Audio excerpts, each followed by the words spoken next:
एक बार एक शहर में एक भिखारी रहता था। वह अपना और अपने बच्चों का पेट भरने के लिए भीख मांगता था। भीख मांगना ही उसका काम था। वह सारे दिन में जितना भीख मांगकर इकट्ठा करता उसी से अपना घर चलाता था।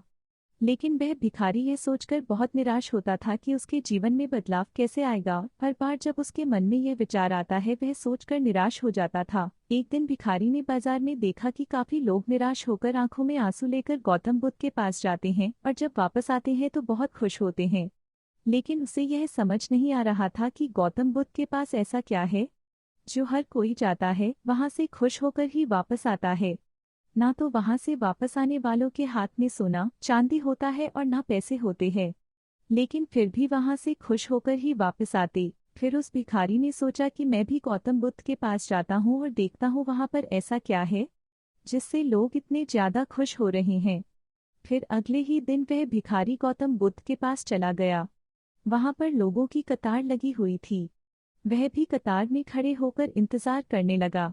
फिर भिखारी का नंबर आया तो भिखारी ने गौतम बुद्ध से कहा कि मैं गरीब आदमी हूँ और भीख मांगकर अपने घर का गुजारा करता हूँ। मैं अपनी जिंदगी से बहुत ज्यादा परेशान हूँ।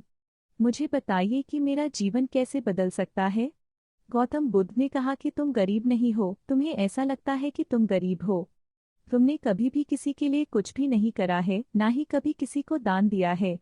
यह सुनकर भिखारी सोच में पड़ गया और गौतम बुद्ध को कहने लगा कि मैं तो खुद एक भिखारी हूँ, मैं किसी को क्या दान दे सकता हूँ। तो गौतम बुद्ध ने कहा कि भगवान ने तुम्हें इतना अच्छा है शरीर दिया है, तुम अपने हाथों से लोगों को दान कर सकते हो।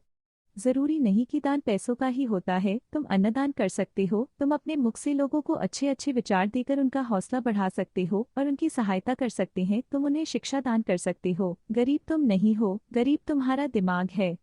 तुम्हें इस विचार से हटकर दूसरों की सेवा करने के बारे में सोचना चाहिए। यह बात सुनकर भिखारी बहुत ज्यादा खुश हो गया और वह संतुष्ट होकर वहां से चला गया। इस कहानी से हमें यह शिक्षा मिलती है कि मैं गरीब हूँ, इस बात से चिंता करने से समय बर्बाद होता है और यह बिल्कुल भी सत्य नहीं है। सत्य है कि आपको भगवान ने बिल्कुल सही शरीर दिया है, हमें इसका इस्तेमाल करके आगे बढ़ना चाहिए और खुद के जीवन को बेहतर बनाना चाहिए।